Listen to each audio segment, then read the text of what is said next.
Hey friends, welcome to Monday, and it's hot news time.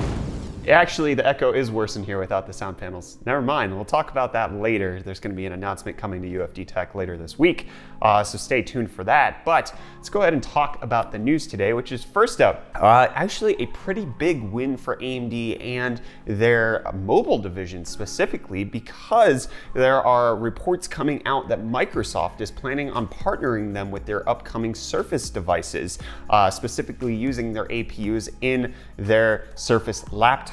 And this is going to be potentially unveiled at the October 2nd Surface event that we're all anticipating. I know I am.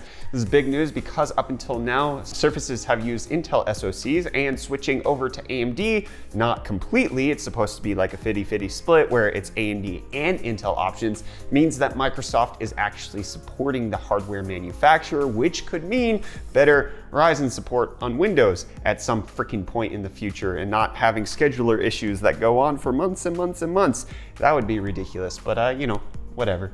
To each their own. This is a victory that I'm sure AMD will take, and one of the big hindrances in AMD's complete domination of Intel is the fact that they just have no foothold in the mobile market. But if the Picasso APUs or the potential upcoming Renoir and what was the other one called, Dolly APUs that are coming out or rumored to be coming out, make it onto the Surface devices next year, they could actually offer much better performance over Intel with their 7nm process, although Intel is rolling out 10nm to the mobile, so it's possible that Microsoft would get 10nm Ice Lake SoCs going into their devices. We'll have to see where this goes and how much of Microsoft's lineup is going to include AMD, but the fact that it's even a consideration is a huge win for the chip maker, because it allows them to actually get a pretty decent foothold in one of the most well-respected devices in the mobile market as far as laptops go. And then let's talk about some more AMD success, which is somebody is reporting that they've gotten a 64-core EPYC CPU to achieve real-time 8K HEVC encoding, which is previously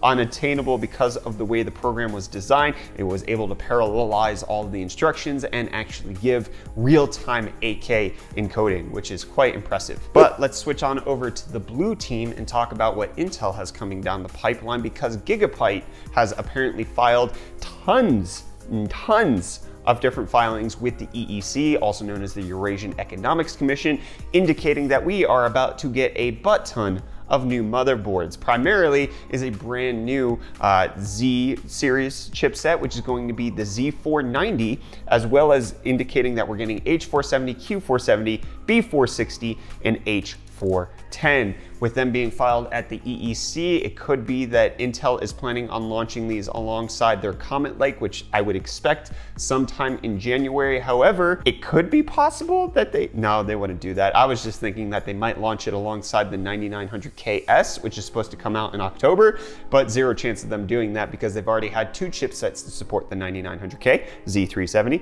Z390. They're not gonna introduce a third one. That's not the Intel way. 2 generations and then it's over, okay? You get no more support than that. So this is likely going to be for upcoming Comet Lake releases, which is going to feature up to a 10-core processor, but is not ready at the moment and doesn't look like it's going to be launching in October.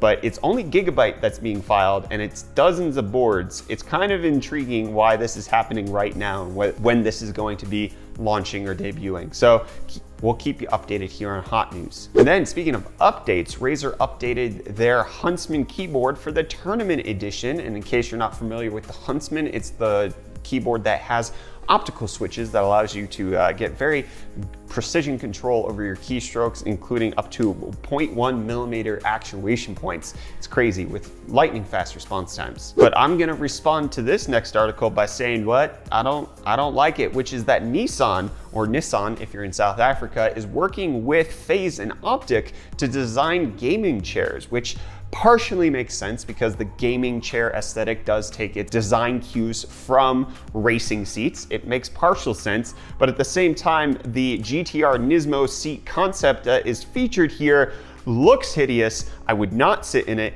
Hard pass, no thank you, But I'm okay with Nissan getting involved, it's just not in this way.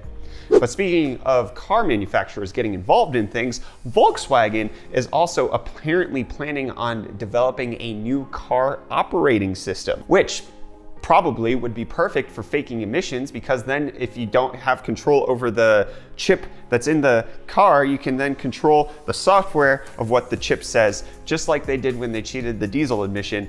We'll see if this actually is adopted. It probably would be involved in a lot of Volkswagen cars in the future across all 12 VW groups, VW group brands of their cars, because Volkswagen, in case you don't know, owns a ton of different car companies. So see where that goes. Why can't we just use a standardized system? Android Auto, something like that. I don't want like, oh, I have to use the Porsche operating system. I think Tesla gets a pass because they're kind of like the outsider into the car industry, so they had to make their own thing and they're more advanced than everybody else. But Volkswagen be like, we're gonna use our own, Ford, Do you wanna know when you die or going to die of heart issues? Huh?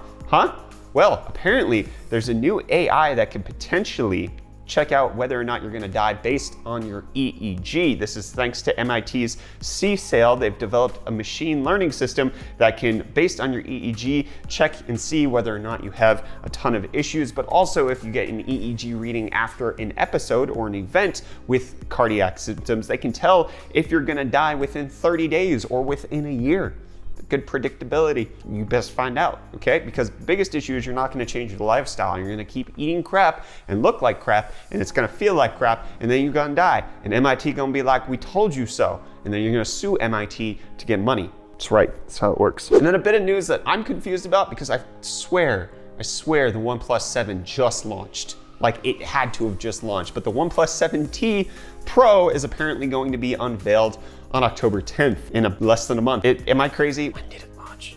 I can't handle this. I can't handle all these phone launches, friends.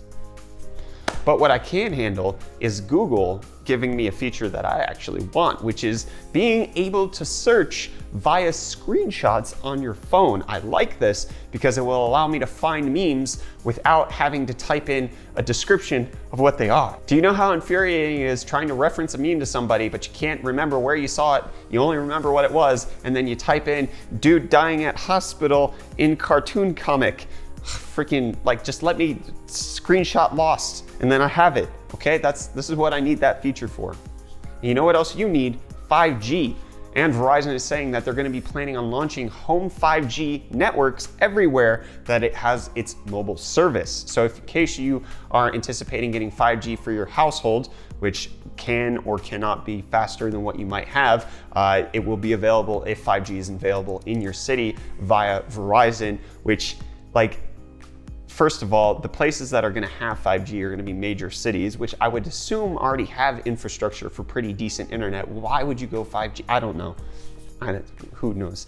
New York, speaking of big cities, has banned the sale of flavored e-cigarettes. This is actually a state issue, not a New York City issue. Governor Andrew Cuomo passing an emergency executive action to ban the sale of flavored e-cigarettes to prevent all those kids from dying. Fantastic. I'm sure everybody in the comments is gonna let me know how this is flawed and why this doesn't work. And I hear you, I appreciate that.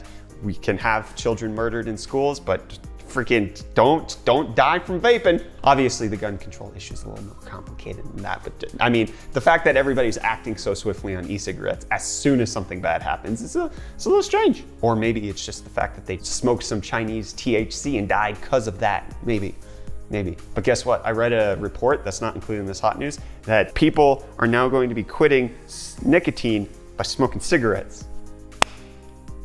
Dab on the haters. Big brain time. Big brain. Moviepass has shut down. That is the subscription movie theater service that allowed you to go see as many movies as you wanted in a given month. Well, they closed down their doors abruptly on Friday or Saturday, just kind of saying, nope, we're done. It's over. Fantastic. And YouTube is also doing that with its TV-friendly web interface known as lean back mode. Anybody who's using lean back mode on their TV has been notified that YouTube is discontinuing it without a comment as to why at this point, but we'll see if they make an announcement sometime soon. And then TCL also showed off a TV that is 132 inches, 4K, but features micro LEDs with 24 million of them. Fantastic. This Speaking of new technology, in case you want the new night sight that's coming to the Pixel 4, Google Camera 7.0 has been modded to preview the night sight and how it handles astrophotography. So you can potentially try it out if you so desire, as well as Android's Fast Share has been updated ahead of its launch with the Pixel 4. Fast Share is supposed to be the equivalent of what AirDrop is on Apple devices. Why did my brain fart there? But while Fast Share might be the name of the sharing device, unfortunately, it looks like the Pixel 4 actually won't be all that fast at all, because it's going to be using UFS 2.1 storage instead of the blazing fast UFS 3.0 storage, which has been featured in the latest flagships, such as the OnePlus 7 Pro, the Galaxy Note 10, as well as the ROG Phone 2. And I mean, it's incredibly fast storage, but Pixel 4 was like, nah, we're gonna cut costs and not have it. Even though the ROG Phone 2 is only $650 and still features it, no, gotta cut costs for your flagship. And then speaking of slow things, the Kirin 990 has some leaked benchmarks to indicate that it is indeed not as fast as Apple's A13 Bionic, lagging behind just a little bit because apparently Huawei's not good at making 7nm parts, at least not as good as Apple is with their A13. So Apple's still the king of performance when it comes to mobile phones, and that's a fact. The fastest 7nm EUV plus, okay? All right, I'm out of here. That's the end of Hot News. Thank you so much for watching. We'll see you in another one, some point.